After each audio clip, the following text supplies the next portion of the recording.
My people, is no longer news that these students in Kaduna State that were kidnapped few weeks ago have been released. This is good news.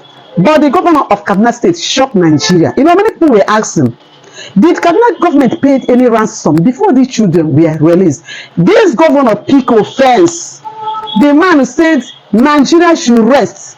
You want to force words into my mouth. You want to hear what I will say about bandits. Anyway, no ransom was paid. Go and rest. What you should be doing now is to celebrate with me that my children, we are back. Not asking about ransom, whether paid or not paid. My people, this governor said a lot of things in this video that I would like you to watch. Do not forget that your opinion is also needed. For me, the most important thing, Mr. Charles, is as a governor, the most important thing for me is the protection of lives and properties and dignity of the people of Kaduna State. So when the incident happened, I rushed to the service chiefs, the NSA, the President of Nigeria, and everyone that can help. Today, I am happy that they have returned back safely. I didn't want to ask anybody a question. I even caution a lot of people that were asking the question because you need to see the families, you need to see the children, you need to see how happy they are. For me, that is more important. As a governor, honestly speaking, yesterday I was asking someone that asked me a similar question that, look, if my child is abducted, if he is released, I won't bother anyone asking question how he is released. The most important thing is that he is back home safely. And these children, I must tell you, even after this interview, I will be with them. Even before the interview, why I'm late is because I've been with them. Most of them are really, all of them are really happy. They are really in high spirits. They are eager to go back home, but like I told them, we will not allow them to go home right now because I have to ensure that they have social therapy, we have psychologists, we have doctors looking after them, we have to look after them. It's our responsibility. So I'm excited. I've been with them since yesterday. They are so happy. So that is the reason why even when they were released, I was very, very worried when a lot of people that were talking when they were in captivity. When they were released, I thought everyone should be happy. Mr. Charles, I was expecting everyone to be jubilating like the parents. But unfortunately, a lot of people came with permutation. How were they released?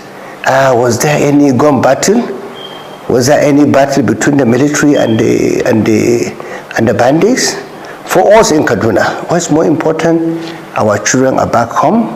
I didn't ask so much question because I was eager to receive them from the GOC or Mechanized Division, who has been extremely very helpful to us, and I want to thank him again. Well, obviously, Nigerians share your excitement and your happiness, Governor, but also, as I'm sure you well know, a post-mortem is absolutely essential in order to learn lessons from this incident.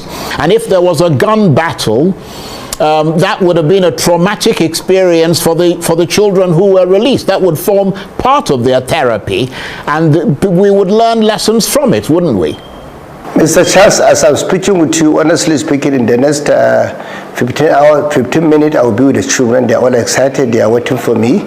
They will not be happy to hear me wasting time talking about whether there were a gun battle or anything when they are released. You need to see them. You will agree with me. They are extremely happy. And of course, as you ask me a question, I will also find out, okay? So give me time to find out. Okay. But as far as I'm concerned, as of today, I know they were released, and of course I know I believe in our armed forces. They told me, and I believe it. No ransom was paid, so we should thank God. That was exactly the statement, and of course here for me, everybody has his own priority. What is my priority as a governor?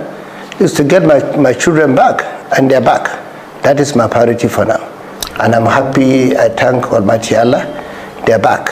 Yes, that's as we said, everybody shares in your happiness there. But you mentioned that they did not pay, or you did not pay a ransom to get them released. Do you know if anyone else paid a ransom, if it wasn't you? Because, I mean, the kidnappers had demanded nearly 700,000, the equivalent of nearly $700,000 US. Can I now correct it? Maybe you didn't hear my statement, Mr. Charles, or my speech. Today I sent a word of caution to conflict merchants and security merchants around the country. You know why some of us are not happy? Let me tell you the truth, Mr. Charles. When these children were abducted, people who have no idea about Kaduna, who have no idea about the community, who have no contact with the family, who have never made effort to ensure that these people are released, went to the media with very irresponsible, senseless numbers of 287. For me, that statement is the height of irresponsibility. So that's the reason why I believe there are still some conflict merchants who might not be happy that these children are back home safely. That is my position. And these people, instead of them to celebrate, because when the children were abducted, millions of people were concerned. I thought it was genuine. When these children were back, I didn't see this kind of celebration. And the conversation have shifted to another thing that is petty to me. We are talking about the lives of the children. That is why I'm worried.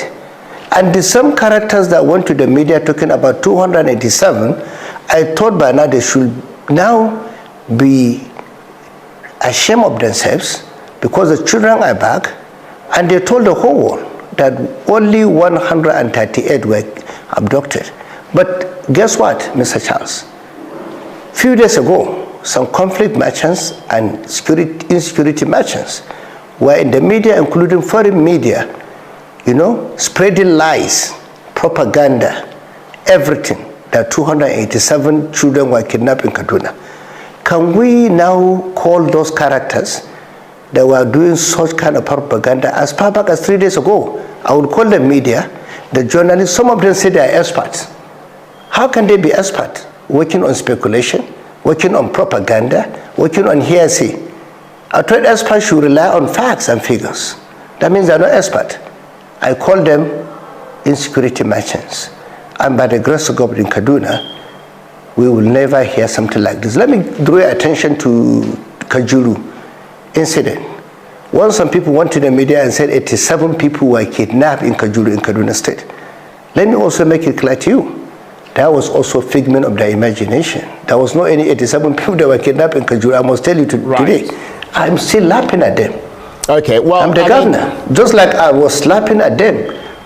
When they called the 287 people, I was laughing at them. Yeah. Because as a governor, I know exactly the number of the students in Kuriga, primary school and secondary school. I know the people that went to the assembly that morning, but I didn't join issue with those conflict merchants because I know they are doing that for their selfish ends. Yeah, well, again, the same merchants last week. Let me say something. I must say something, Charles, since you called me here. The same characters, if you notice some of them, they say they're expert. They are talking about safe school. They say, why is it that most of the schools are not fenced? When I became governor, precisely 8 to 9 months ago, in Kaduna alone, I inherited over 2,000 schools that need to be fenced. As we are speaking, in 8 months, I'm working fencing most of the schools. I inherited 2,400 schools that need to be fenced as a governor. Has anyone asked question? Has anyone did this investigation? So we don't respond to speculation, Mr. Charles. I've been around for a long time. You know it very well. Thank you. That's one of the reasons, Governor, that we brought you here to be interviewed, so you can set the facts straight. You can give us the facts and inform the Nigerian people about the facts as opposed to the speculation. And since we're on that path, since we're on that path, I mean, what do we know so far about the kidnappers? Because obviously we need to know about them in order to prevent this from happening again. I mean, are they different types of kidnappers in different areas? Are they affiliated with terrorists? What do we know? I think after this incident, we are working toward National Security Summit. We are calling for National Security Summit where all the security agencies in Nigeria will converge together And I think that would be a bigger opportunity for some of us to ask questions. And I think I will also escalate because as I'm speaking with you, yesterday when I saw the GOC, honestly speaking, my concern when he saw me, let me repeat it again, was to receive my children.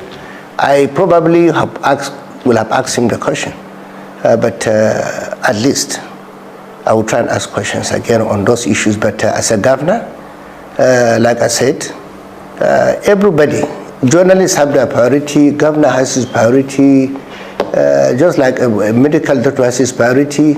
So for me, honestly speaking, I trust our armed forces. I believe in our armed forces. I believe in our security agents, all of them, because when all this incident happened, a lot of military personnel have lost their lives in the last years. And even only a few days ago, we had military officers being killed in Delta State, police were killed in Delta State, and of course, military are killed in different states of Nigeria. So we should always celebrate our military than to bother ourselves asking them questions on how they succeed or how they fail.